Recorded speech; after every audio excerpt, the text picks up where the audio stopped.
the most powerful women on this planet are not the women who love themselves the most, but it's the women who understand themselves the most.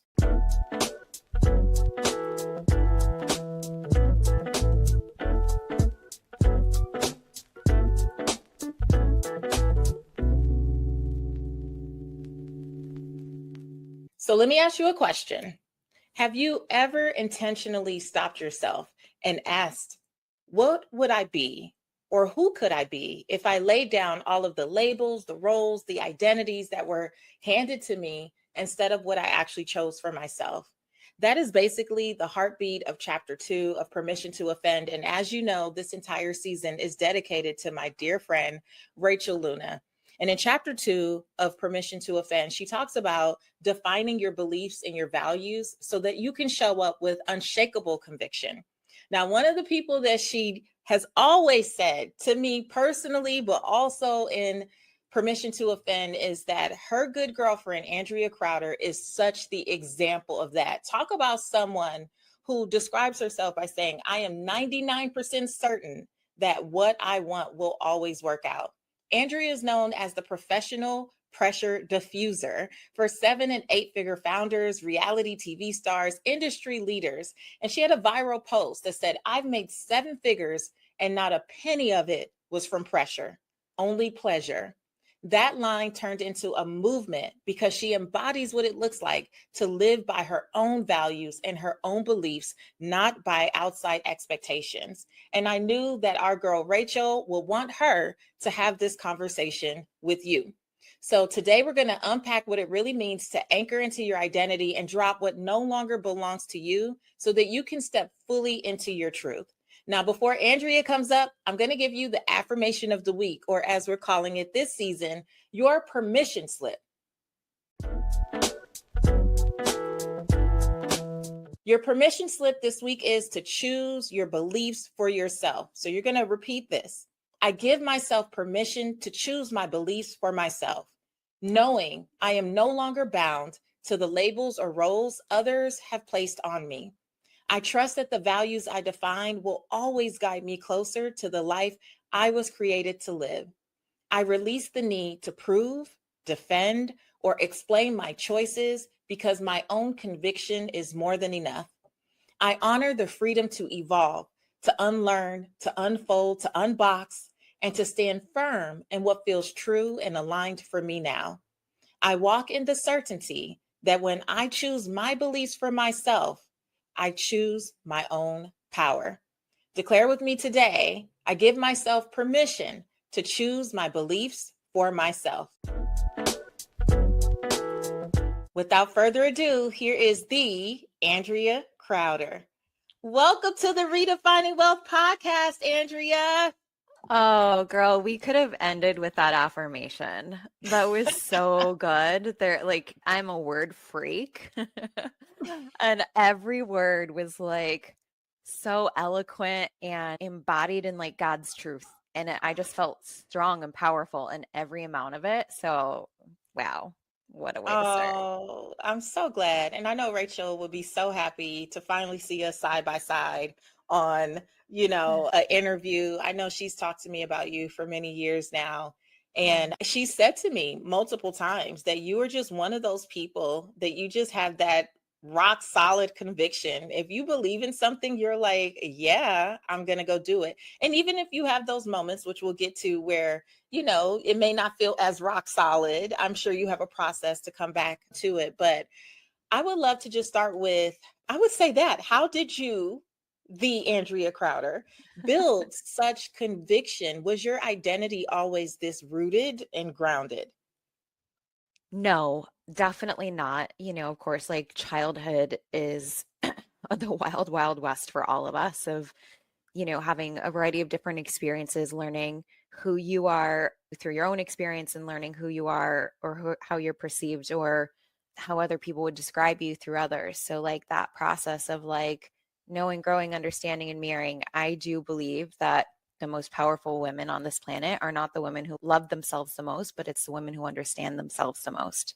I believe it's understanding that gives us the most strength and the most power. A lot of people really struggle with the self-love piece, which we talked about in chapter 2. And I think that understanding comes first, and then it doesn't feel like we're bypassing ourselves. But I was a shy kid.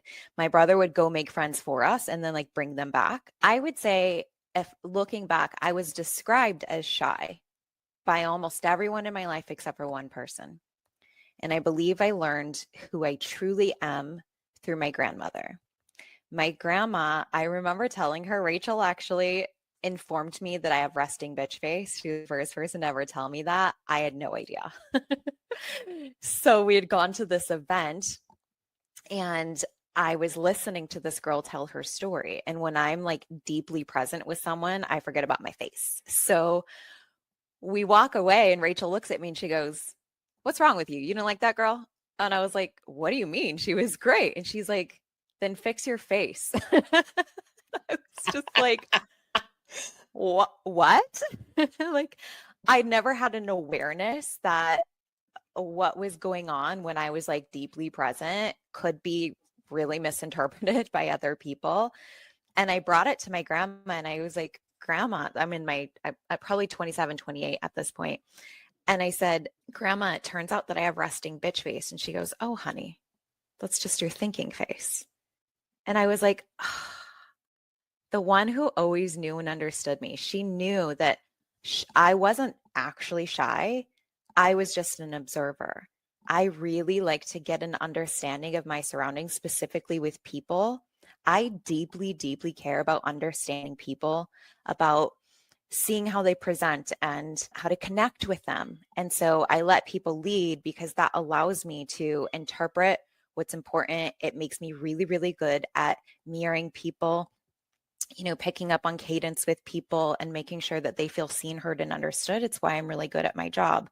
But most people in my younger years said, like, "Oh, she's just shy." So I did take that on as a personal identity for a really, really long time. And it wasn't until my late 20s of like hearing that from Rachel and then hearing it from my grandmother of like, right, no, actually, who I am is somebody who like deeply cares about connection, and that requires information in order to create connection. And my grandma said it so simply by just saying, "Oh, honey, that's just your thinking face." Ooh, wait. Okay, let's just stop right here because you started unloading the gems. Two things. First of all, how many times have we navigated life? I mean, all of us under this idea, and that's what this whole thing is about, that we are who whatever people told us, right? And we just kind of move through life that way. So, up until your late 20s, how did the identity of being the shy one as opposed to, being who I know you to be now, because nothing about your social media says shy. I would have never picked up on that based on what I've known just for the last 5 years or so. Yeah. So, how did you show up your first 20 something years?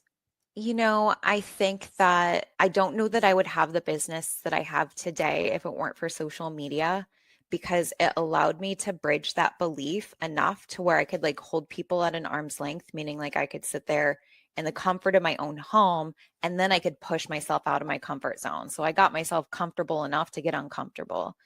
And because of social media, I was able to build the brand that I have today. And over time, when I was in the right place, when I was in the right environment for me to really come out of my shell, I did. And I learned through cause and effect, just noticing like different ways for me to, engage with people, to bring myself into an environment. I'm still not awesome at it, if I'm being completely honest. I'm much better in a business environment because that's now my comfort zone.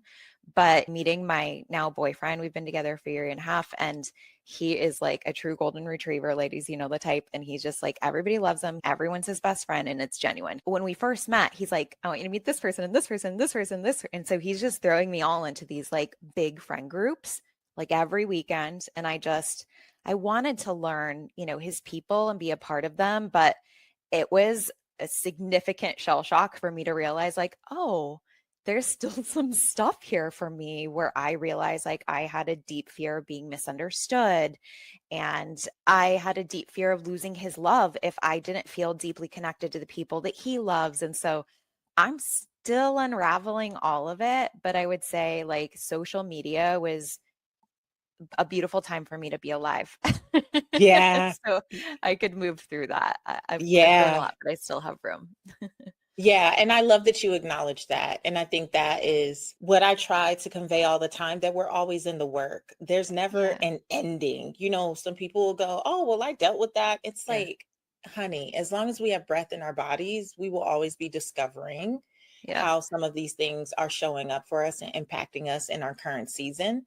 And the Mhm. beautiful thing is, and what chapter 2 of Permission to Offend really encourages you to do, is keep exploring, keep Mhm. interrogating yourself. Is this still what I believe? Is this actually what I value now? How does this show up for me?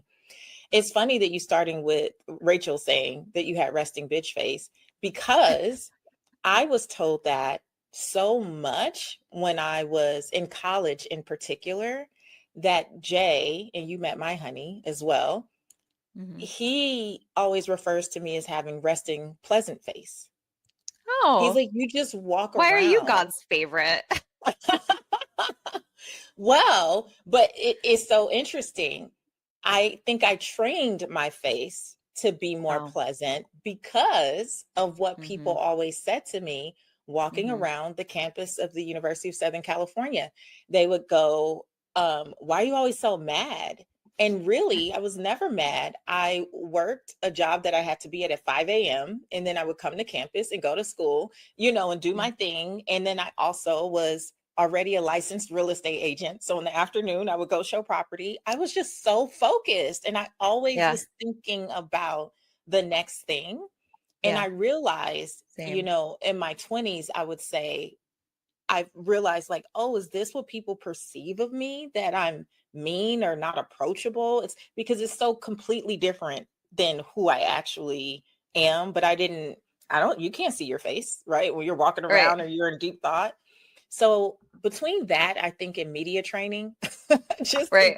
being a media person for so many years now I have been told that I have resting, pleasant face. But you know, I didn't get there because of It's a coping because mechanism. somebody, yeah, it just became a coping mechanism, and now my face is just set. But anywho, I I do love that too this. at live events. I just walk around like this. I'm not going to pretend like I have fully embodied permission to offend, because there's just sometimes where I'm like, I don't fucking want to deal with people's stories today. Like, you know, and depending on where you come from, I come from, you know, an area, South Central Los Angeles, Leimert Park, where, you know, pleasant face also might get you got back in the day. Right. You know, you had to Yeah. keep a face that said, I'm not the one or the two. That is just Yeah. how I grew up as well. But I love what Rachel says about you in the book, where she calls it like the identity crisis intervention.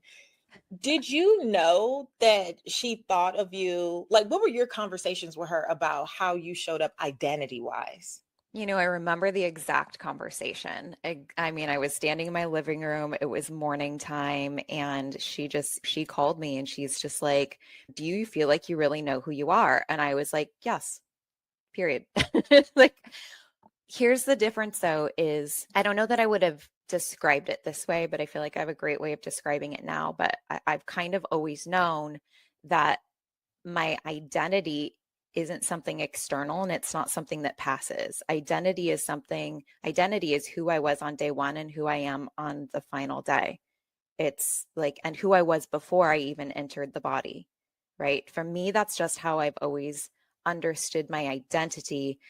And if something can be and then not be, meaning like angry, a mother, any sort of like emotion, for me, I've just mentally always really separated those as experiences. That doesn't mean there's not been times where, like, especially early on, where I'm like, I look to, receive love through achievement, noticing other people like praise me. But that wasn't something that I had necessarily ever considered who I was. Who I am is somebody with like a half glass full look on life. I'm very, very solution oriented.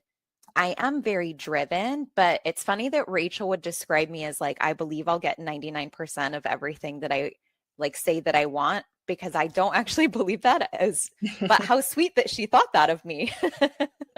I listened to that in the book as I was just retapping back into chapter 2, and I was like, Oh, sometimes it's nice to see how people see you, and Yeah. interesting that she perceived me as somebody who did get, 99%. I believe that I will get, 99% of what's mine, not what I want. Ooh, okay, let's make the distinction. That's a really crucial distinction because Mm. I don't want it just because I want it. I want it because it's right for me. And we all have experienced getting something that we wanted that we're like, whoops. Throw it back. Give it back, Lord. Don't want Just it. looking at like history of relationships and men just like come to mind really fast. you know? Return So to sender. Hmm. right. So I learned pretty quickly that there's things that I want and there's things that's mine. And I can't say that I've always thought that way. I can say I think that way now only because I have wisdom, being on this earth for Hmm. 42 years and getting a lot of what didn't really serve me. And I look at like Rachel sees, I know how Rachel sees me as like an achiever, somebody who's done really well in the coaching world and the online course world, somebody who's been able to figure out how to make money with ease.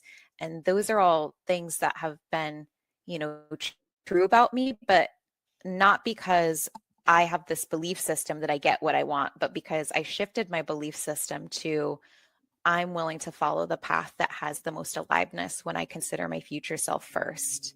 And maybe those are Ooh. conversations Rachel and I didn't necessarily have because most of our conversations were like Rachel was catching me up on like the drama of, what was going on with the Diddy case or like whatever. Like, I don't, she's like, do you know this person? No. Do you know this person? No. I don't know anybody. So I got caught up on the world. I know Rachel knew everybody from all Everyone. types of different groups. Okay, but I want to go deeper into believing for what's mine because Yeah. I can hear someone right now thinking, but how do I know what's mine? Especially people who are very faith based, where they're Yeah. like, well, I only want what God wants for me. I Yeah. know that you have some words of wisdom on that. People who hold themselves back under that idea that, like, oh, I'm saying hold themselves back because I hear people go with that narrative and go in circle after circle after circle after circle. And I'm like, okay, God is in you, with you, helping you make these decisions. You just have to choose and move forward. That's what I believe. But tell us how you discern between those two. I do it really simply, and it's something that anybody can do. And I hear what people are saying when they say, I only want what God wants for me. But oftentimes, most people think that they're learning what God wants for them through other people.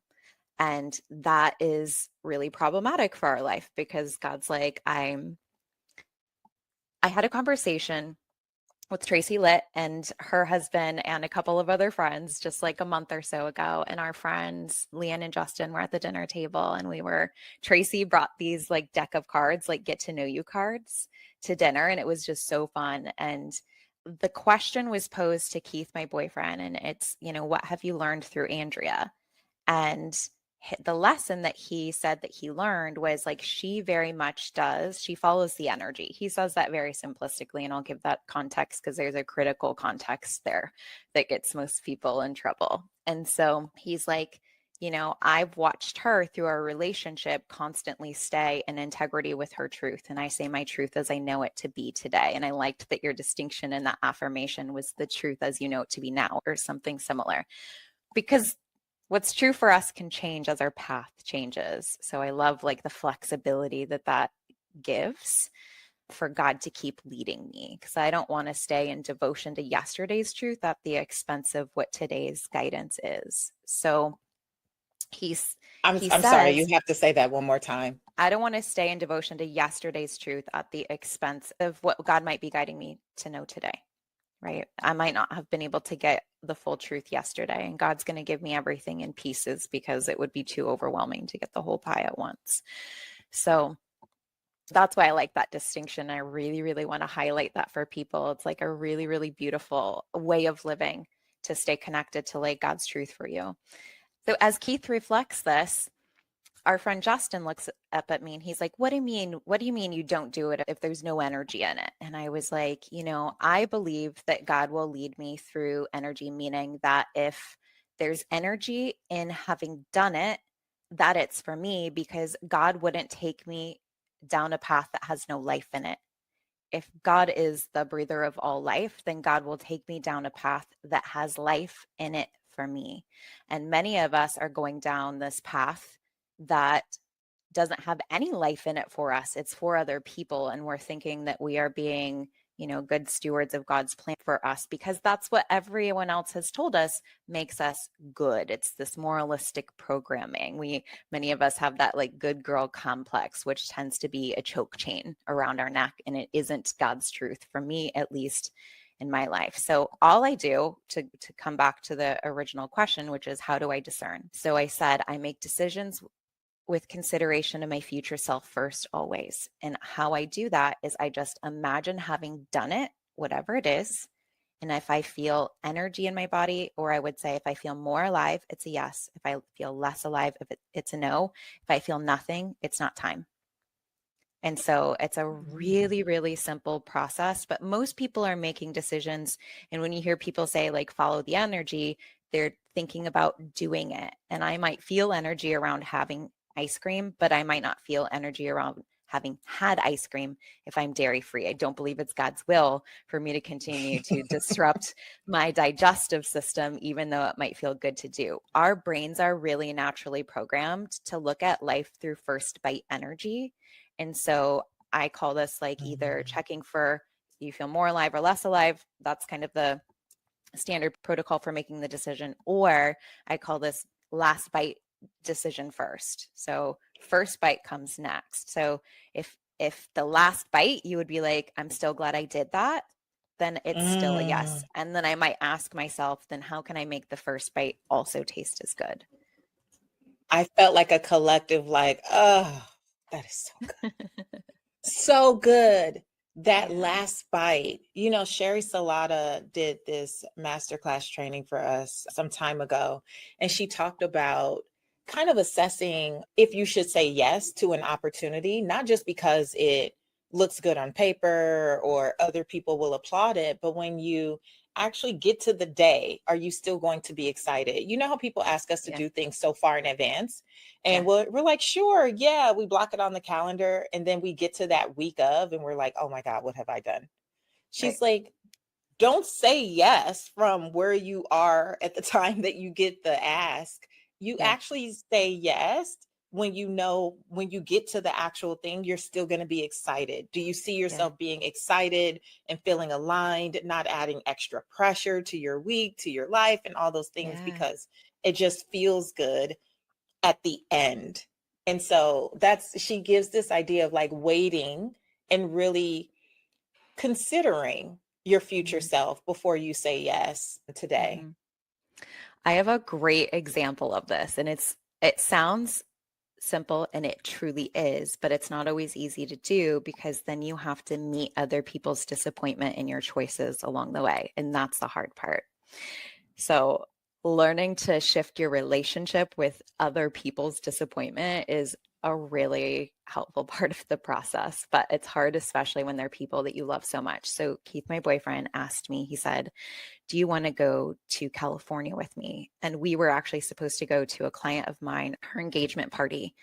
And I felt this knowing in my soul. I'm like, I really want to be there, but I just know I did my like, imagine myself Monday after the event. Like, do I have aliveness there? More alive or less alive? And then I was less alive. And I'm like, oh, but luckily I surround myself with people who know that decision-making process and share that as a deep value. So she was an easy, like, if you're not supposed to be here, you're not supposed to be here. I love you so much. And I was like, oh, this is why I like surround myself with such like great people. But Keith and I were still newish at this point. So he didn't really know this about me to the extent. And so he's like, will you go to California with me? It's the same weekend that we're discussing. And everything in me wanted to say yes. Like I was like choking it back because I knew I couldn't.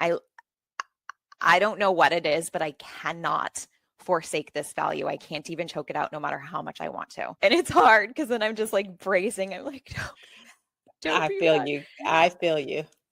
So I tell him, I was like, you know, I don't think I'm supposed to be there. There's no energy in that for me. And he's like, okay. And he gets really quiet. And I'm like, oh. And he goes, I hear what you're saying, but isn't this what we're just supposed to do for each other? And I also hear what he's saying, right? It's like when we ask someone to do something that's important, like they should say yes because it's important to me. And I'm like, it's so important to me. He's like, don't you want to be there to like celebrate his daughter Dana, who is graduating from this like personal development event? I'm like, there's nothing that I would rather do. It's like, I can't believe this like crazy cool 18-year-old awesome kid flew across the country to go do like a personal development thing that I wasn't doing until I was in my late 20s. Like she's so ahead of her time. Like there's nothing that excites me more. Like I've been like team yes, like this plan instead of college at first. Like I love this shit. And so I was like, it's not that I don't want to be there. It's that I don't believe that I am supposed to be there. And as much as like I want to say yes to you, I don't know why I'm not supposed to be there, but I have to trust that that's true. And for me, like that word trust gets people stuck too. I have so much evidence to show that this works out for me in the long run every time. That it's not like I have this abstract faith that like God's got me. Like I do know that, but I have faith because I have so much evidence, right? So I'm like, I just know for whatever reason I'm not supposed to be there. And sometimes it's as clear as what I'm about to tell you next, where you're like, see, and sometimes it's not. But in this particular case, it was very clear. So he calls me, the next day after like the main event, and he's like, you wouldn't have been able to come. So apparently you have to have already graduated from the event to come to the graduation. And I've never been to this event. So I would have flown across the country and I would have sat in his cousin's house where we would have stayed. And I would have, honestly, I would have been sitting there a little mad, for going literally from Florida to California for an event that he was not choosing to guilt me into, but like I might have felt guilted into in order to like not upset him. And then I would have been the one upset because God knew I couldn't go, right? God removed the life from the decision because there was no life in it for me. His cousin was able to go because he had graduated. Keith was able to go because he had graduated. And so everybody who was meant to be there that could have gone was there. I would have been the only one had I people pleased him and abandoned God's will for my life. And Mm, so having that relationship with your man of like, I trust you to lead me because I trust God. But in this case, he wasn't coming from his heart. He was coming from his mind of like, I want you there. It would be so nice. But he didn't drop into his heart to be like, is my woman supposed to be with me? mhm. And so it wasn't coming from God's leadership. And so I had to, I wouldn't say I pushed against, but it was just, I stood in God's truth for me. Mhm. And that was difficult. And it was probably a few days later. It wasn't right away where I was like, told you. I let it, I let it breathe for a few days, but I was like, baby, do you see Yeah. like why I wasn't supposed to go? Not because I wanted to be right, but because I wanted buy-in from him of I'm not doing this to you. I'm doing this for us. Like I stand for this Yeah. level of truth and devotion for us. And like I stand for that for you too. And if God wants me there, it doesn't matter like how much money, what's required, what resources I do or do not have. Like if it's God's will for me to be there, I will get resourced fast. And there's no way you Absolutely. could keep me from it. Oh, Andrea, so good. I identify with all of this. So, what we call it here is this idea of being willing to lose. Mm, And, yeah. in the way that you said it, I'm willing to lose, people's smile, like a smiling gaze at Mhm. me if I'm delivering what for me is truth. And not because Yeah. I don't love you, respect you, any of those things, just because I have learned that I have to be radically honest with myself. And Yeah. I know that I trust myself to discern Yeah. what is the next thing, or how to move something forward, or how to make this decision. And that does not always please the other people associated with that decision. And I have so many examples of just like at the end of the day, coming to, first of all, me being willing to lose is not that I want to. And it's not that I will, but I have to give myself permission to be radically honest with you, as opposed to people please or feel guilted or pressured or shamed into doing anything that is not going to feel good. And in your words, like, there's no aliveness in it for me. And I'm Mhm. just here out of force. I'm here out of pressure. And for me, that never ends well. Any choice that I ever Never. make from force, from pressure, from guilt has never ended well for me. And as a matter of fact, I get to the point of like, I knew this was going to happen, or I Right. knew I wasn't supposed to be here, and all those things. But the way that you describe this is so freaking good. What's the one line, if you could give it like a one line belief or one line statement? I love like practical things that someone who's listening to this can reach to and say, this is their version. What's the one line? For me, it's just if I feel more alive to have done it, then it's a yes. Just period. And Mhm. I'll offer a second line. And in devotion to that, it's my promise that that's how I protect you from my future resentment. Yeah. Because how many of us are like, our fear guides us to say yes to what somebody thinks that they want from us.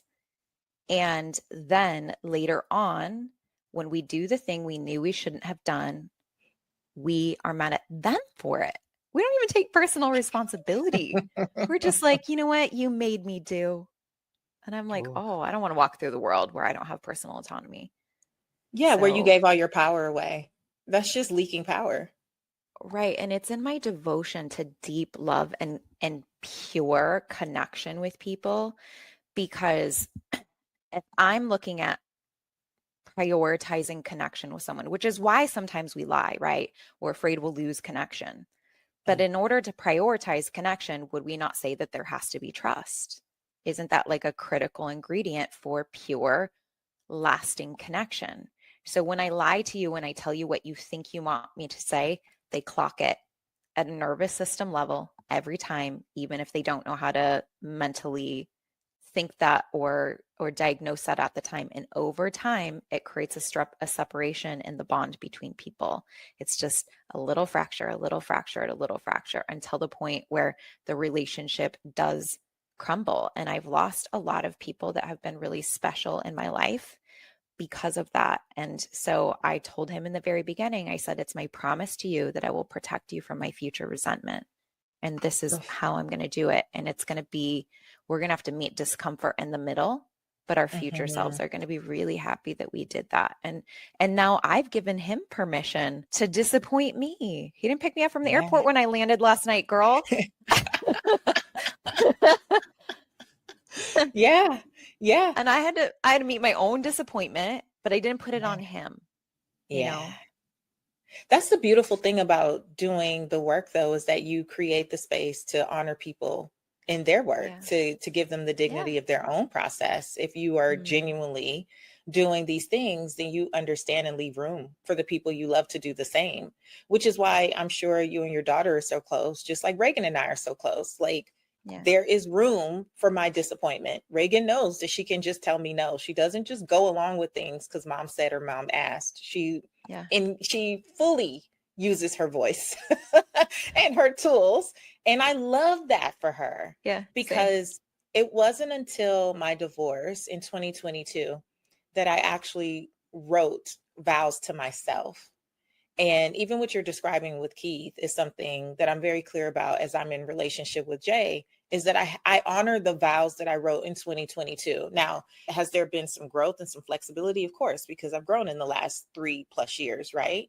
But at the core, one of those for me is that I will never lose my voice to stay in relationship with Yeah. anybody. Yeah. And that is just what it is. I remember allowing myself, as much as I had this reputation for having such a big voice and, doing all the things, being on stage, being on radio, podcasts, all this stuff, I realized in my marriage how much I had lost my voice personally, that I would Mm. not say the things, I would swallow things. Like you said, it was like not like overtly lying, but also not telling the full truth about Right. how things impacted me or how they made me feel in order to preserve connection that was Right. not even present. Right. And I'm Hmm. like, Hmm. I've lived that life that is no longer acceptable or tolerable. And I will not do that anymore in romantic relationship, in professional partnerships, in friendships, in anything. And so Yeah. it always brings me back to, first of all, let me be radically honest with myself about my yes as my yes or my no as my no. Is this something I genuinely want to do? When I look to the future version of myself, am I happy I made that decision? But I'm going to listen to this again because I love the way that you explained it. And I want to go back and have some of that language now. But that has helped so much in having one of the most genuine, and we talked about this. I feel like I have the most genuine partnership I have ever experienced in my life because I am Yeah. always free to say the things, and he is not committed to offense. Yeah. It's one thing to give yourself permission to offend. The other thing is to make sure you're not in relationship with someone who's committed to always being offended by your truth. Hmm. Because I feel like what Keith knows is that your yes or your no never comes from a bad place. It's Yeah. like, I love you and I love myself enough to tell myself the truth and also tell you the truth. Right. And that's what I experienced with Jay, even in those moments that are tender and difficult and uncomfortable. I know that I'm safe to tell the truth. And I also Hmm. just won't be in relationship with people who don't make it safe to be honest. That if I can't bring all of me into the room, I don't belong in the room. Like, never. And it's not that that makes one person bad. It just makes, I believe it's my job to manage reciprocity in the relationships that I'm in. And if someone brings me 10% and I give them 30, I did not do a good job managing reciprocity.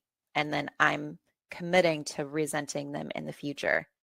And, I hear what you're saying, leaving a relationship and you're just like, I won't do that anymore. And it's not just because all of a sudden we're like, that hurt, but also we're realizing it's not functional. And we're living relationships through a really non-functional way of thinking. It's just not useful. And someone said to me years ago, they're like, I stopped looking through the lens of truth and I just looked for usefulness. And when I heard that, I was like, got it. And it like went into me at a cellular level. And I started looking for like, where's the function in this? And I started asking questions like, where's the function in this today? Where's the function in this tomorrow? Because I want to prioritize connection and intimacy and love. We're built for it. We crave it. It's the thing that we need more than anything, right? Mm, It's like why billionaires take their life, like they're missing connection, right? And mhm, and so if we think all of these external things are the things that's going to make us happy, at the end of the day, we have to start questioning functional usage of this way of thinking. Like, why does this work or why does this not? And I mhm, even listened to Keith, and I really struggle with this because I've heard him say to his son, and I like this value when he says it's important for us to be a man of our word. And then me, I'm like, I chime in. We're just like all driving in the car, and I was like, excuse me, I have a question. And I was like, to what extent? And that, just letting that one breathe in the car. yeah. It's I tough did an because, episode years ago called I'm Not Above Backing Out. And people were oh, really yes. people were really like, wait, what do you mean? So you just leave this trail of disappointment with people? And I'm like, well, no, I don't intentionally hurt people, but I Right. also recognize that in some seasons you say yes, and in that season that is true for you. And then seasons change and it is no longer true. So sitting on a committee that no longer excites you and energizes you and where you feel like you have real contribution just to say that you did and there's longevity there when that time could be spent on really like activating something that gets you pumped up is a waste. Like, what's the point in that? I'm not above backing out. And a lot of times, from my experience, when I have released things that felt like the season was up, it left room, or it created the space for someone who is in the season of really serving well to come in. Yeah. I'm just sitting there taking up space. What good is that? My time, my talent, my treasure would be better used somewhere else. And that comes from me acknowledging that the season is up. Yeah, we're so taught that like selflessness is a moralistically good thing, but the act of removing oneself, selfless, is means that you're showing up and you're taking a seat, but you're just a body in the room. And you're not bringing like the true essence of what's needed in order for that thing to come to life. I think about all the time, if I'm going to go on a road trip from Washington, D.C. to Washington State, which I've done before. And I'm like, who wants to go with me? If my man says yes to me out of obligation because he doesn't want to disappoint me, like that whole road trip is going to be stank face, right? It's just going to be ruined. Like you'll taste his resentment in the air. Then you're going to be pissed he said yes, right? Versus like Rachel, for example, like nobody's better at being like, well, Rachel's normally the driver. Sometimes the right move, sometimes not. Especially if she's talking and she's distracted. Y'all, I followed her. Like we ran from Hurricane Irma together, my car behind hers. And like 1 minute she's going 80, the next minute 60, the next minute 85, the next minute 59. And I'm just like, who's she on the phone with? This girl like has no idea where she is. Put yourself in cruise control. But nonetheless, that's the person I want to run from a hurricane with, right? Like she made it Absolutely. fun and like we brought the energy in something that could normally be like scary. We're concerned, we don't know what's going to happen with our homes, like, but we just brought aliveness to it. And I'm like, I tell people all the time, I'm like, don't say yes if you don't mean it. And I promise you that if I show up, I'm going to be the happiest person to be in that room. You are going to have all Hmm. of me. You're going to have all of my resources. You're going to have all of my devotion. And I don't want you to feel the weight of me showing up for you out of obligation. I actually had a client who just started working with me, this a husband and a wife YouTube family, so sweet, like living off the land, like cool people. And she heard me say one time, I don't do anything out of obligatory energy. I never added context. She just heard me say the one thing. And she's like, you know what? I do a lot of things out of obligatory energy. And she like cut her family off for a little while. And she had this lump in her hand that had been there for a really long time. And within weeks, the lump went away. Oh, The I don't only doubt thing it. that changed. I So don't like, doubt that. I say the same thing. I've done like lives in the Redefining Wealth app where I talk about I don't make any decisions from a place of obligation, just pure mm, option, mm, because mm, I get to choose. And to me, that is what freedom is. I didn't create this business or this lifestyle to feel like I have to be forced to do all kinds of things that I don't want to do. Like, what? Why would I do that? yeah, I get to choose. So yeah, at every I don't care if it's a group, a mastermind, a this, an event, a this or that, it's always like I'm coming from, I chose this. yeah, I chose this. So I yeah, feel the same way you do. So because I chose this, 9.9 times out of 10, you are going to get the very best version of me, unless it yeah, rained when I was walking in. And because like being wet and soggy is not necessarily my thing. So I'll have to recover from that. But outside of that, yeah, you're getting the absolute best. And man, I love this. I want to talk to you all day. Like I know. this is so good. Okay. I feel like we've covered beliefs and identity. So if someone is struggling with their identity in this moment, what is the number one piece of advice you would give them? I would say that I was taught a mantra years ago of like, I have a thought, I am not a thought. I have a feeling, I am not a feeling.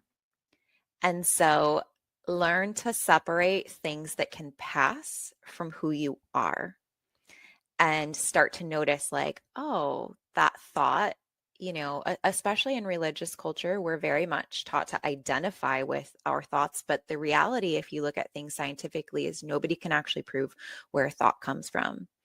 And so if we're choosing them as who we are when we don't even know how they came to be in the first place, And if we look at everything, and this was really peaceful for me, you know, losing my friend, like energy cannot be created or destroyed. It's the one thing that we all agree on.